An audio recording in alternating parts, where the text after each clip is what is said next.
brother, mga kapatid, good morning. Tapos na tayong mag-unload sa Langley, British Columbia. So heading na tayo sa ating reload, pero bukas pa yon ng umaga. Sa port tayo dito sa Vancouver. Sa port area tayo maglo-load. So first time kong papasok ng port. So mayroon pa raw online seminar na kakailanganin. So tingnan natin kung ano yung seminar na kakailanganin mamaya. Pero ang isang problema rito, nung dating pumunta ako rito sa BC, twice na ako ditong nakapagbiyahe dun sa una kong kumpanya, parking. Yan ang number one na problema. Ang aking load is nasa port area dun sa Vancouver, North Vancouver. I think, yeah, North Vancouver yun, alam ko eh. Nabasa ko kanina yung address. Ang problema doon yung mga truck stop. So dito siguro ako magpa-park muna sa bandang Suri, no? Meron ako nakitang isang Petropass. I-check ko kung pwede ako doon na magstay overnight. Kasi yung last time na nag-overnight ako dito sa Flying J, dun sa may papuntang Delta yun eh. It's like an island yun eh. Tapos ilang ano lang yun, slot din ang available para sa parking. So tatry ko tong Petropass kasi along the way naman ito, kasi yung Flying J ano eh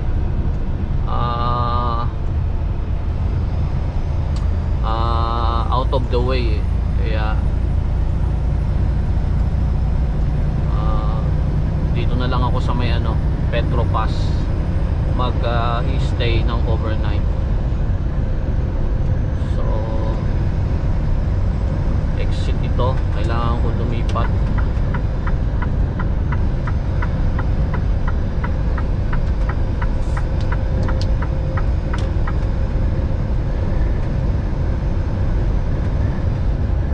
Most of the time nung pumunta ako rito nung last year ba yun? Yeah, last year 2023 winter time. So ang pangit nung daan. In 2.5 kilometers, take exit 44 on the right to Highway 7 West. Ingay mo. Winter time. So ang tingin ko sa mga kalsada noon is pangit. Pero dahil ngayon na pumunta ako rito, wala pang snow, no? Maganda naman pala yung daan eh. Lalong lalo na yung Highway 5 sa Coquihalla Highway. Maganda siya, 4-lane highway. So matatarik nga lang, no? Maraming akyatan tsaka babaan. Pero manageable naman basta maganda yung weather. So meron pa tayong 8.3 kilometers sa expected na pag-i-stayan natin for the night. Maaga pa lang ngayon, 11 AM pa lang ngayon dito sa Vancouver. Actually wala pa ako sa Vancouver, Suri pa lang. Papasok ako ng Suri area na to. May HOV lane, no? Dalawa. High occupancy vehicle lane. So ibig sabihin na dalawang pasahero pataas kailangan para makagamit ka ng HOV.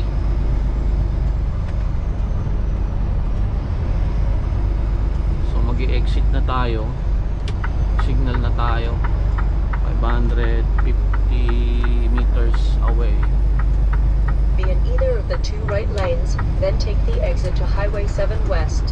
Highway 7 West. Ayan, huwag tayo magkamali dito dahil may may malilitang kalsada. Naalala ko nung unang punta ko rito, tapos magkakanan ako, talagang bitin na bitin, as in nabitin ako. Keep left to Highway 7 West. Keep left Highway 7 West.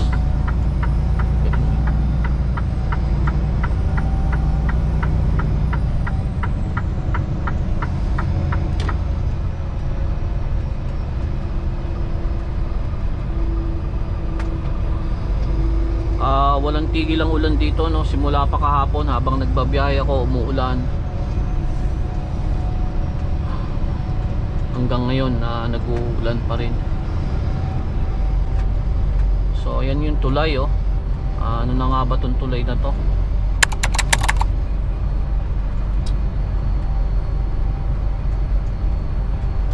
Nakalimutan ko ng pangalan nitong tulay na to. Pero dito, dumaan na rin kami dito one time.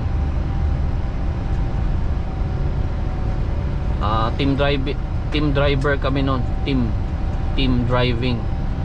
Meron akong ka-team na driver. Yung nasiraan kami, yun yung pumunta kami dito. And then sa Prince Rupert, 2 beses naman ang punta. Highway 16 ang daan nun. So ang ganda ng bridge, di ba? So yan.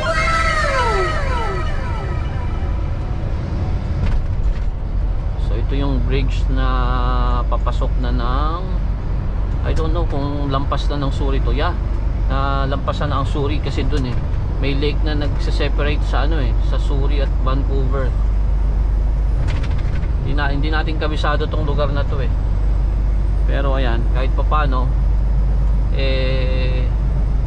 nakita ninyo mga kapatid, ano, nakakasama ko kayo dito sa Vancouver, British Columbia, isa sa major city ng Canada, no? Yung Vancouver and Toronto. So yun ang downtown sa banda ron, no? Downtown kasi sa north eh. Ayan yung sa bandang nandyan yung mga pasyalan. Be in the left lane, then keep left to Highway 7 West. Keep left. Left na tayo. Ganda ng kotse, yung BMW sa likod ko. Okay, kailangan mag-pay attention ako dito dahil baka mamaya magkamali ako dito. Okay. So, Highway 7 West, Burnaby. 600 meters. Eto, Burnaby. So, nasa left nga. Or else may divider siya, oh. Kung nandiyan ako sa may bandang kanan. Keep left to Highway 7 West, then keep left. Then keep left. Okay. Sundin lang natin yan. Magaling to si Garmin eh. Sinusunod mo. Trucks only. Keep left to Fawcett Road. Fawcett Road, yan. So left lang talaga. Trucks only. Yan. Nagkamali, ano? Wow! So iikot tayo. Merong traffic light. Sigurado to.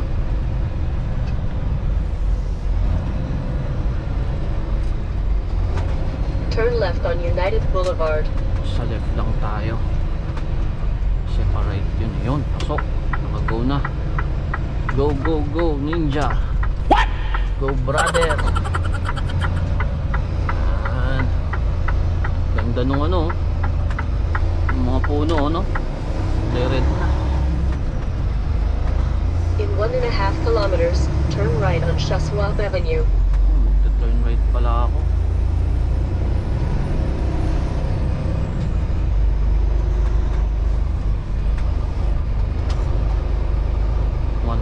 Kilometer, turn right. Okay.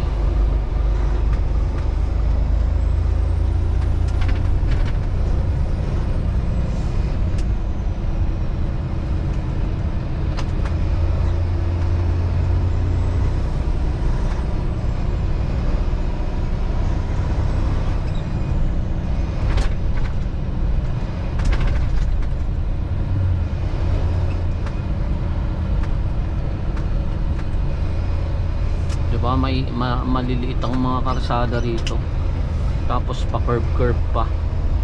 Meron pa dito na pasukan ako eh, dead end. Buti na lang may kasama team driver kami, or else wala, patay. In 600 meters, turn right on Shaswab Avenue, then take the first right.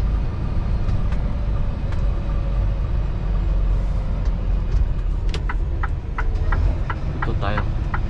Dapat tayo sa kanan kasi magkakanan tayo eh.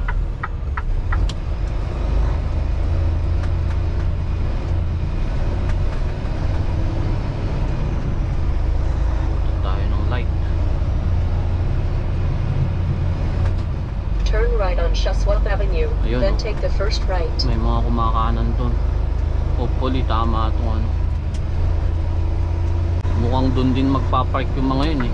Agawan ng parking dito. So hopefully ito yun. Ito may mga nakapark na oh. Sana kahit magbayad ako okay lang. Basta makapag-stay ako ng ano.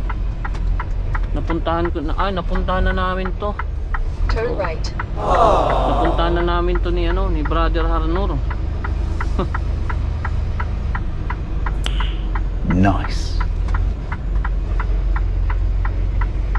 Hopefully meron Arriving at 78 Glacier Street. merong flip space right on dito na BC pwede akong 3K pagparkingan. on the left. Ayan, dami naman yun. Dami pang space. Dito na tayo. Dito na tayo magpa-parking for the night, mga kapatid. Ito, tatabihan na lang natin to si brother. Brother! Oy! Mukhang aatras to si brother ah. Sorry. Aatras ka pala eh. Atras ka muna. Hindi ko napansin. Nakala ko lalayas ka eh. Ayan, tatabihan ko na lang din to. Diyan ako sa tabi niya.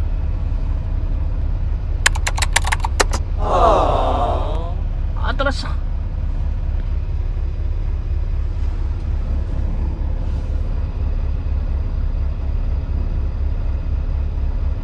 Bihira to si tatay oh. Nakita niya na nga umaatras ako eh.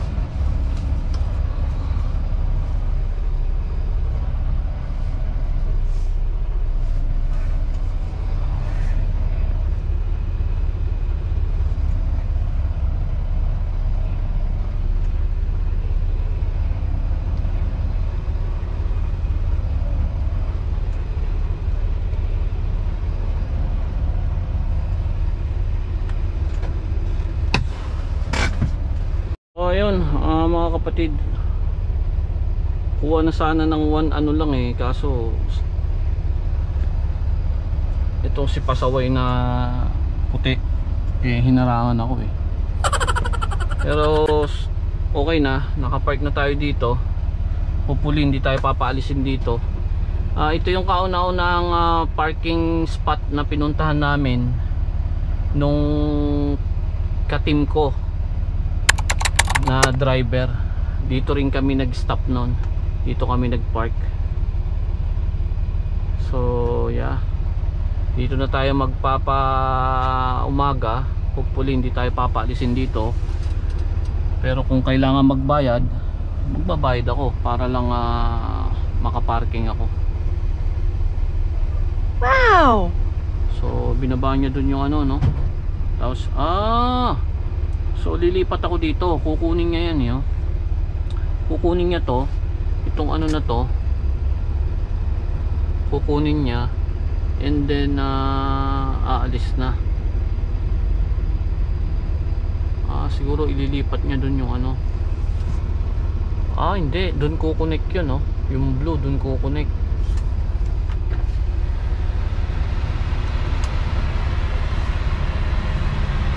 So tanungin natin dito kung ano kukunin niya to. Are you taking the trailer? Oh, I will transfer there. Okay, thank you. Yeah, it's okay. So kukunin niya yon, yung ano, lilipat na lang ako doon kasi para medyo nasa side ako. Mga kapatid nating mga Indiano, maraming naitulong din sa akin yung mga Indiano. Kasi nung bago pa lang ako, halos ang makakasabay mo sa kalsada puro Indiano. So pag may question ako, mayroon ako hindi alam sa pagdi-diesel, wala naman akong makitang kabayan natin. So sila talaga yung pinagtatanungan ko para kung ano ang gagawin, So ang first company ko din na nagbigay sa akin ng chance para makapagtrabaho dito, Indian national din. So although hindi naging maganda yung yung pagtatrabaho ko doon dahil sa maraming violation, kaya umalis ako. Pero nagpapasalamat ako na tinulungan ako na makakuha ng work permit dito sa Canada. Yun. So yun lamang, lilipat ako dyan sa kabilang ayan, aalis na to. Itong city driver, aalis na siya. And then lilipat ako dyan sa kabila.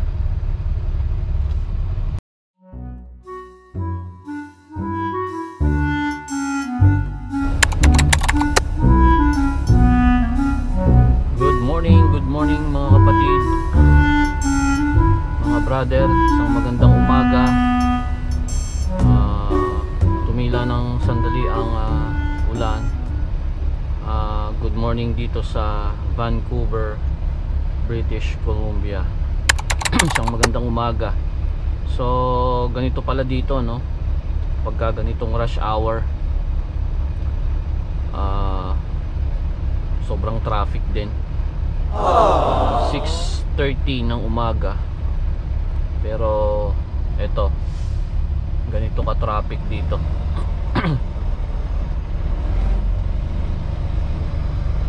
Yeah, isang problema dito sa ganitong intersection pag traffic, di ba, sa Pilipinas lang natin to nararanasan.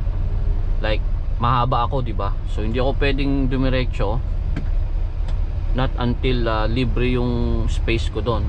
Pero ang problema kapag ka napuno, ayan may lumilipat, di ba? So kailangan unahan ko kaagad yan kasi naglilipatan sila. Buti na lang, okay na. Turn left at the traffic light. So yeah, traffic ngayon.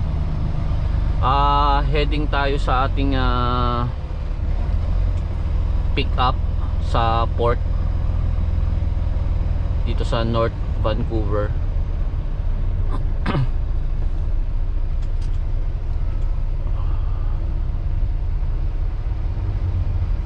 Yan, yung mapa na lang. So pulang-pula pala yung e-exitan ko. Papasok ng kasi to ng Trans-Canada 1 uli So hindi ko alam kung pwede akong dumiretso pero sinasuggestan ako na dumiretso na lang. Pero hindi na, dito na lang ako kasi lahat ng exit nito papuntang Trans-Canada 1 sigurado merong build up. So le-left na ako dito. Dito lang siguro yun sa sa traffic light. Hopefully. Hindi ko alam kung ano nagko-cause ng traffic. So ang haba na dun yung nilikuan ko, dalawang stoplight ang layo. So puno na yon. Buti na lang nakatawid na ako, dahil kung di ako nakatawid may hirapan akong kumaliwa dahil mahaba ako. Konti lang yung space konti lang yung space.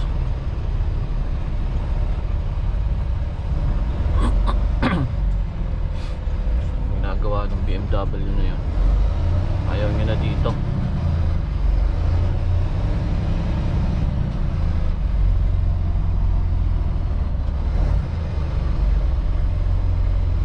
So every time na magle-left turn kahit dyan naman sa atin at least dun tayo sa lane na makakabuelo tayo ng curve ng mas malaki. So dalawa yan, dalawang diretso, dalawang pakaliwa. Kadalasan dito tayo, dapat nga lagi nandito tayo. Yun ang rule. Pag nandyan ka sa left, minsan walang naka dyan na pwede pa rin, pero may tendency na sumabit ka dun sa lilikuan mo. At minsan yung left turn na yan sa pinaka leftmost is bawal ang truck dyan. May nakalagay dyan na no truck, no? So dito tayo lagi, and then we will make a very very wide left turn. Sagadin natin yung sa harap bago tayo bumawi ng pakaliwa, and then bantayan natin yung mga makukulit na four-wheelers na sisingit sa atin, no? Minsan wala na silang pakialam, basta na lang sila didikit sa atin. Ang dami nating blind spot, di ba? So yun, meron na dun tumatawid, nahihirapan talaga tumawid. Siguro napupuno galing dun, kumakanan. Ewan ko kung may pakanan dun.